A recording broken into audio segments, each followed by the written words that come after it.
Hello guys, my name is Anna and I'm from Ukraine and I vlog daily from my country since the start of this awful war with Russia. In my videos I update you on important real-life situations in Ukraine, and if you're new to my channel you can subscribe if you like the videos and want to know more about Ukraine and our future victory.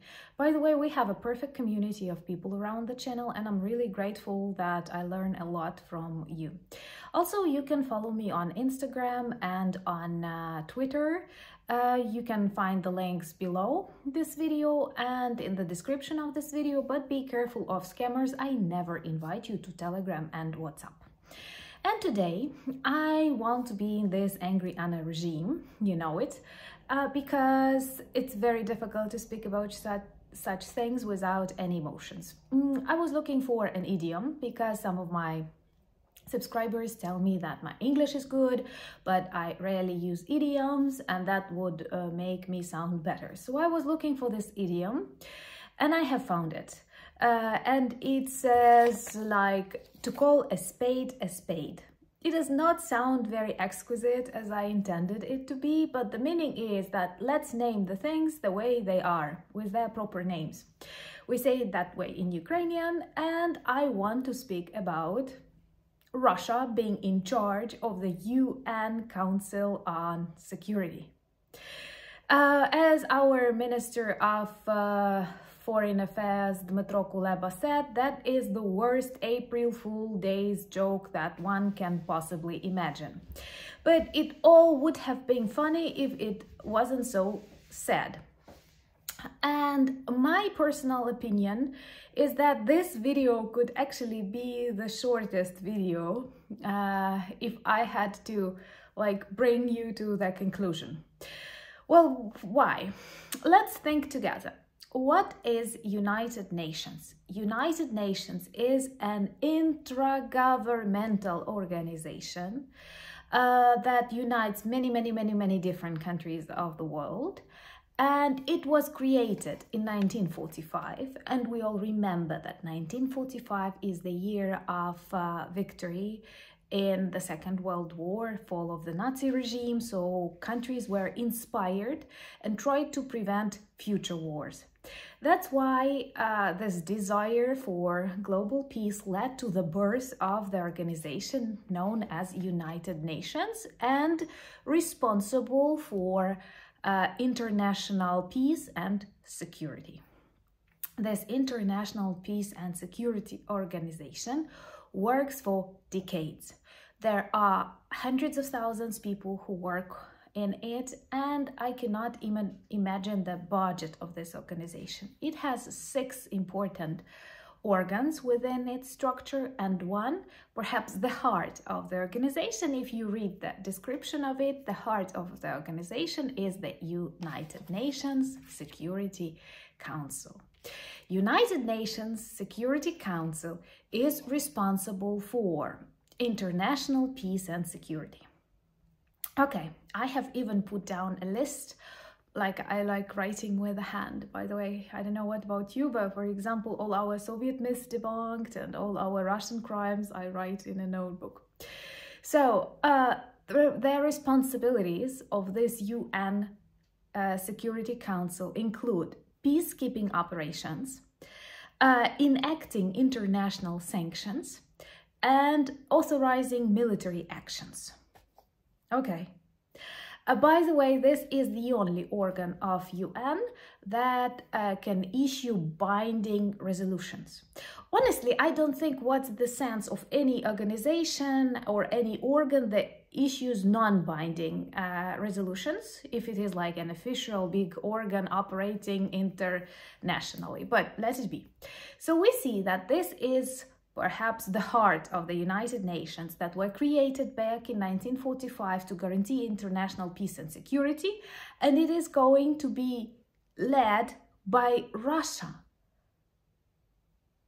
since the 1st of April, and it is not a joke. Minister Lavrov, we all know him, this is the present-day Goebbels of the Russian regime, Putin's regime. We all know what bullshit he said on a meeting in Delhi, for example. This is a person, one of the top persons responsible for full-scale war in the center of Europe and terrorist threats to the world, and he is going to be the head of the United Nations Security Council. My question is not even why he's going to be the head, but the question is what is wrong with the United Nations? And my answer is that from my personal Ukrainian observations, being super grateful to allies, governments, and various charity organizations, I have to confess that those super big organizations intended to guarantee all these good things that cannot be measured, they are not working. I think that they spend like huge sums of money on personnel, various trainings, demonstrations of, how do they like to say it, my favorite word, concerns. Like people, thousands of people died and they are concerned this can lead to escalations. Why do Ukrainians die when they are bombed? They could have not died and then no problems would happen, like, I don't know, the buildings collapse. Why do these buildings collapse after Russian missiles? If they didn't, we wouldn't have precedents. So all this stuff, like, it demonstrates, or one of my favorite is OSCE.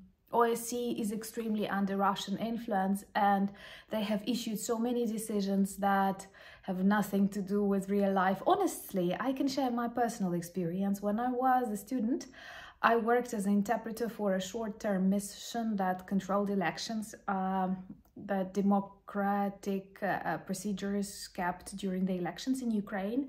And I was working with one OSCE group that consisted of 2 people. And they were from Britain and Bulgaria.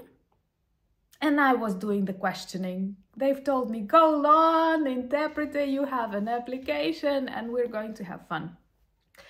And they were eating, they were traveling, they were talking to people. Maybe they were doing some portions of their job, but back in that time, I was kind of surprised. I was still underage, I was 17. I could not vote myself and I was questioning like, people, is everything okay? So that tells a lot. And later, during the war on Donbass, which is actually the start of this war that lasts since 2014, their observations of the OSCE were very interesting. So we see that these huge organizations, they are not working. And this illustration of Russia being the head of UN Security Council after being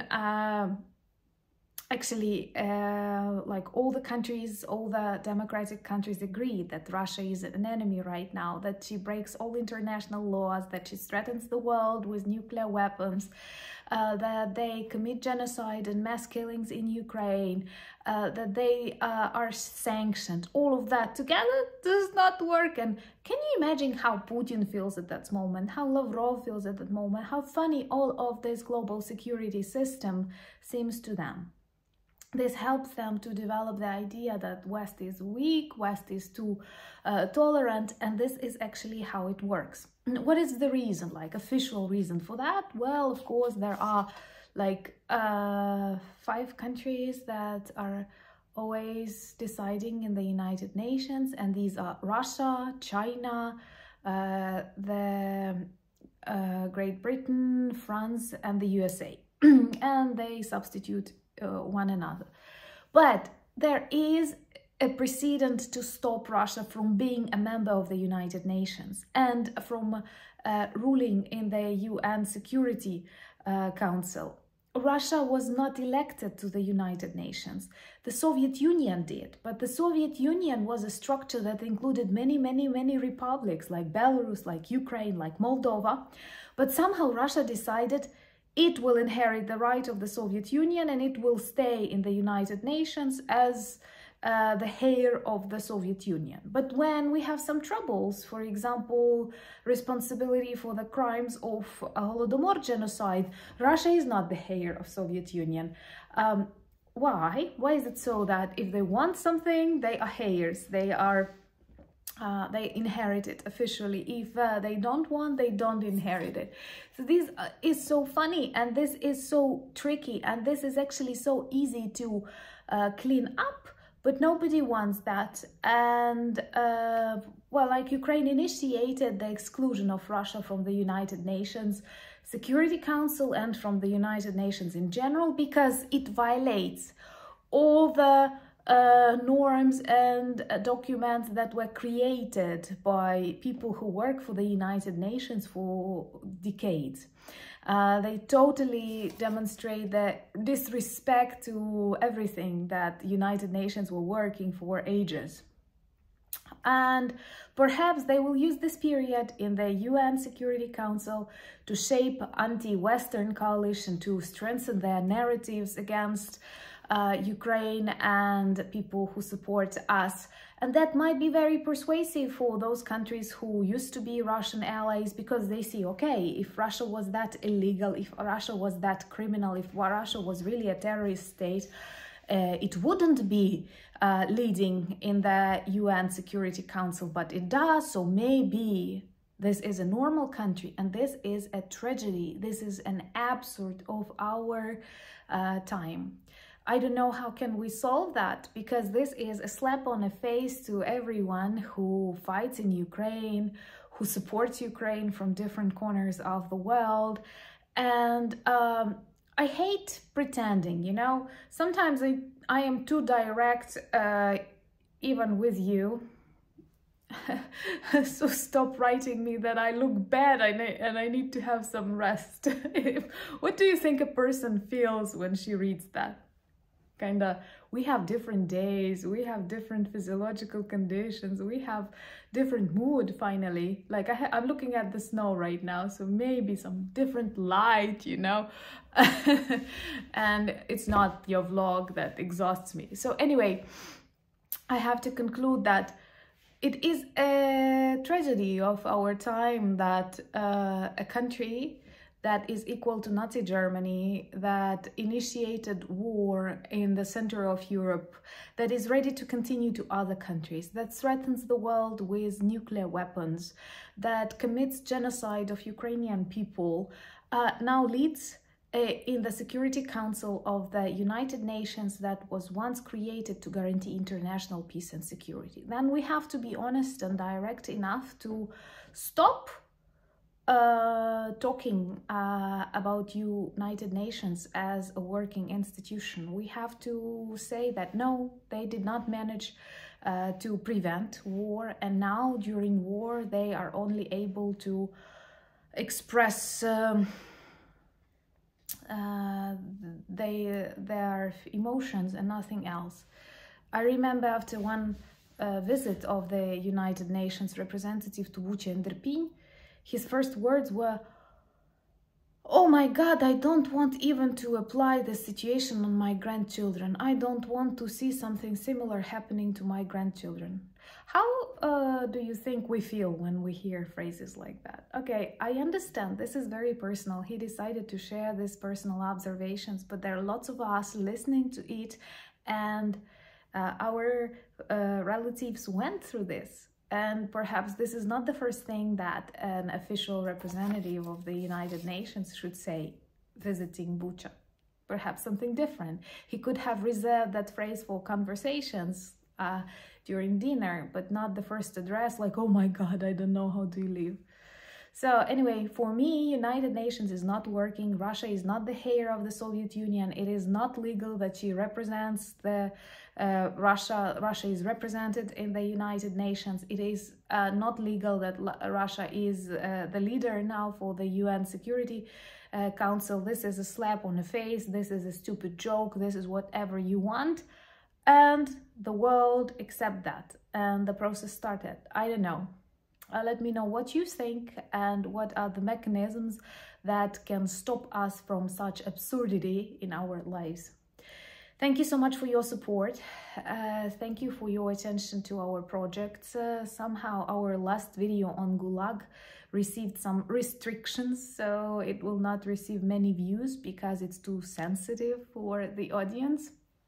But I hope You will check it and you will like it. Thank you for buying coffees and supporting the project. Thank you to my patrons. I greatly value your presence in my life, but most importantly, thank you for the support that you demonstrate to Ukraine and Slava Ukraini.